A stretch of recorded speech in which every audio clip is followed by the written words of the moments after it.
अगर आपको मौका मिला तो सबसे पहले किस कुंड में स्नान करना चाहेंगे? मुझे अगर मौका मिला तो मैं किसी भी कुंड में, समय विद्या कुंड में स्नान करूंगा, क्योंकि विद्या आती है उससे। वसंत पंचमी के दिन उसमें स्नान किया जाता है और विद्या देवी वहां पर स्थापित है, ऐसा मान्यता है। और उससे कहते हैं कि बुद्धि निर्मल होती है। तो एक लेखक को अपनी सिर्फ बुद्धि निर्मल रखने का ही भाव होता है। उसको धन्यक्ष कुंड से कुछ लेना देना नहीं कि वहां कुबेर वृष्टि कर रहे हैं। उसको रति कुंड से कुछ लेना देना नहीं कि उसको सुंदर दिखना है।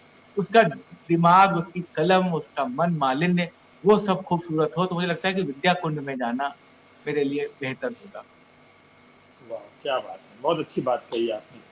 थोड़ा आनंद आया। इसके अलावा और कुछ और कुंड हैं जिनके बारे में आप बताना चाहेंगे, या ये लिस्ट जी हमारी जी जी, मैं कंप्लीट हो गई? बिल्कुल आपको बताना चाहूंगा। मैं आपको कुछ और कुंडों के बारे में बताना चाहूंगा। एक है घृताची कुंड। घृताची कुंड के लिए ये कहा जाता है, ये पुराना कुंड हो गया, कि यहाँ पर एक घृताची नाम की एक अप्सरा थी कोई। उसने वात्स ऋषि की तपस्या को भंग किया। ओ, तो उससे वात्स ऋषि ने उनको श्राप, मतलब मैं, आप ये देखिए, एक पूरी फिल्मी कहानी है, सब कुछ आपको मिलेगा। सब तरह जी। के कोनोटेशंस आपको मिलेंगे, पौराणिक संदर्भ मिलेंगे, धार्मिक संदर्भ मिलेंगे। तो घृताची को ऋषि ने वहां पर श्राप दिया, और श्राप देने के बाद ये कहा कि तुम जाकर के एक कुंड में स्नान करो और तब तुम्हारा पाप दूर होगा। तो जिस कुंड में उसने स्नान किया उसे घृताची कुंड का एक वो दिया गया, मान्यता दी गई। गवाक्ष कुंड है, अब समाप्त हो रहा है। गवाक्ष नल नील की तरह ही एक सेना के जो है प्रतिनिधि थे, जब राम ने रावण के लिए, राज्यारोहण के लिए और उनकी लंका विजय के लिए वो बात की थी। तो आप ये देखिए कि परंपरा अपने जैसे अयोध्या में त्रिजटा नाम की राक्षसी के नाम पर भी एक दीप कार्तिक में जलाया जाता है, क्योंकि उसने अशोक वाटिका में सीता को सांत्वना दी। एक वर्ष तक जब तक सीता रही, वो और कुछ नहीं कर पाई, वो सांत्वना देती रही। उस सांत्वना के भाव का ये मामला हुआ कि उसके नाम का दीप जलता है। तो ऐसे गवाक्ष जी के नाम का भी एक कुंड बनाया गया। मुझे लगता है कि गवाक्ष जी ने अपनी तरह से कुछ सेना में कुछ ऐसा बड़ा काम किया होगा वहां जाकर के, कि जिसकी मान्यता के स्वरूप राम कथा में उनको भी एक विश्रांति, एक सम्मान मिला हुआ है। एक और कुंड है जिसका बहुत महत्व माना जाता है, वैतरणी। वैतरणी जी। कुंड कहलाता है, और वैतरणी कुंड केशवपुर गांव में है। और कहा जाता है कि यहाँ पे यमलोक के दर्शन से छुटकारा मिलता है। अगर आपने वैतरणी स्नान कर लिया है हाँ। तो यहाँ पर आप सीधे आप स्वर्गारोहण करेंगे। अच्छा, एक मान्यता ये भी कहलाती है, ये अयोध्या में मान्यता है, कि जो नरक चतुर्दशी होती है, छोटी दिवाली का दिन, उस दिन कहते हैं कि नरक का द्वार खुला रहता है। कोई भी व्यक्ति जो सत्कर्म किए होता है, वो उस दिन स्वर्गारोहण कर सकता है। तो वैतरणी ही पार करके स्वर्ग जाया जाता है। तो वैतरणी पर नरक चतुर्दशी में पूजा करने की, वहां पर दिया जलाने की एक एक परंपरा है। अयोध्या में जब आप दीपावली के महोत्सव में आप आए, और उनके 5 दिनों में, जब जिस समय से शुरू होता है आपके धनतेरस से लेकर के और अन्नकूट गोवर्धन के दिन तक, तब तक जितने काम होते हैं, तो उसमें कहीं ना कहीं आपको किसी न किसी रूप में आपको दीप जलता किसी कुंड पे, किसी भीठ पे, किसी मंदिर के पास, कहीं किसी गांव में आपको मिलेगा। हर हर गांव की, हर कुंड की, हर स्थान की कोई ना कोई कहानी है, उसकी कोई लोक मान्यता है, उसकी लोक मान्यता गाई जाती है। एक अवध का गाना है दशरथ जी के लिए, कहा जाता है कि कुआं खनौले कौन फल हे राजा दशरथ, झुकवन भरे पनिहारी तबै फल वही। मतलब ये है कि हे राजा दशरथ, तुमने कुआं खुदवाया है, तुमने कुंड बनवाया है, इसका फल क्या है?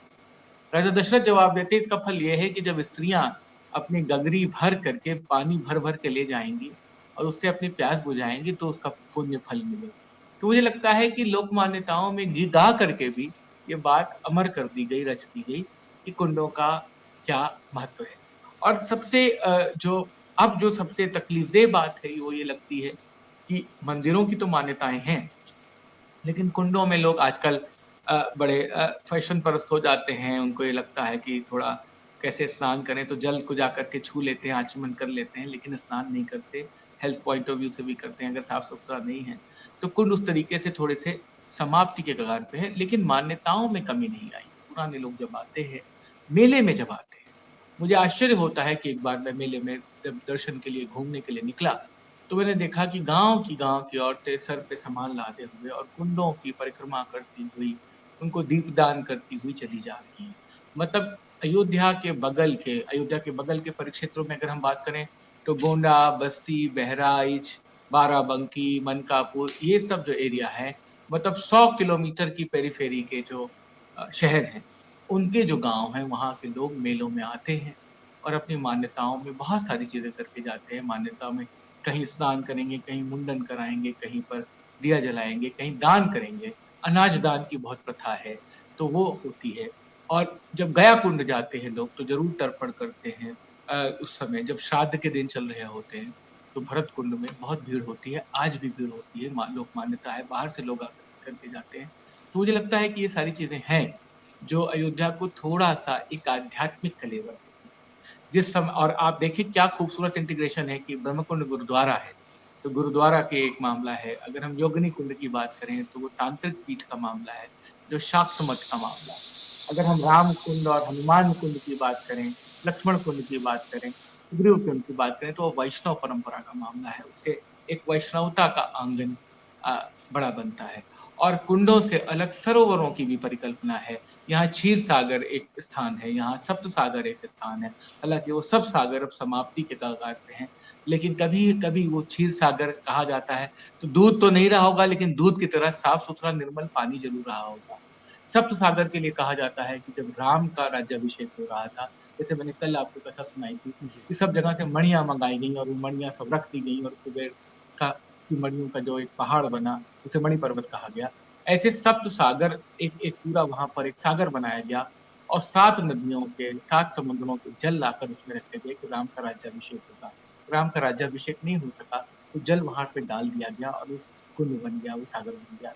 वहीं पर छोटी देवकाली, सप्त सागर मंदिर के समीप ही छोटी देवकाली मंदिर स्थापित है, जिन्हें अंजना माई भी कहा जाता है और जिनका उल्लेख रामचरितमानस में गिरिवरराज किशोरी के रूप में तुलसीदास जी करते हैं, जिसके लिए पुष्प वाटिका प्रसंग में सीता जी जाती हैं गौरा पूजन के लिए और कहती हैं जय जय जय गिरिवरराज किशोरी, जय महेश मुख चरण चकोरी। तो जो छोटी देवकाली हैं, उन्हें सीता जी की कुल देवी का एक मान्यता हासिल है और उन्हीं के पीछे सप्तसागर कुंड है, सप्तसागर है। तो ये सारी चीज़ें मुझे लगता है कि अयोध्या को एक विशिष्ट ढंग से अपना एक वो देती हैं और ये मैं ज़रूर कहूँगा, मैंने परसों बात की थी, ब बहुत लोगों ने मुझसे पूछा कि हमें सरयू पता थी। मैं ये कहना चाहूँगा 5 नदियों से घिरा हुआ और सैकड़ों कुंडों से घिरा हुआ ये शहर, जल संचयन का एक बड़ा प्रतीक, एक बड़े स्तर पर जल यहाँ पर संचित है और मुझे लगता है आस्था का जल हो, मर्यादा का जल है, समन्वय का जल है, शील का जो जल है, क्षमा का जो जल है, वो सब राम कथा में मौजूद है। तो अयोध्या तो बिना भीगे हुए रह नहीं सकती।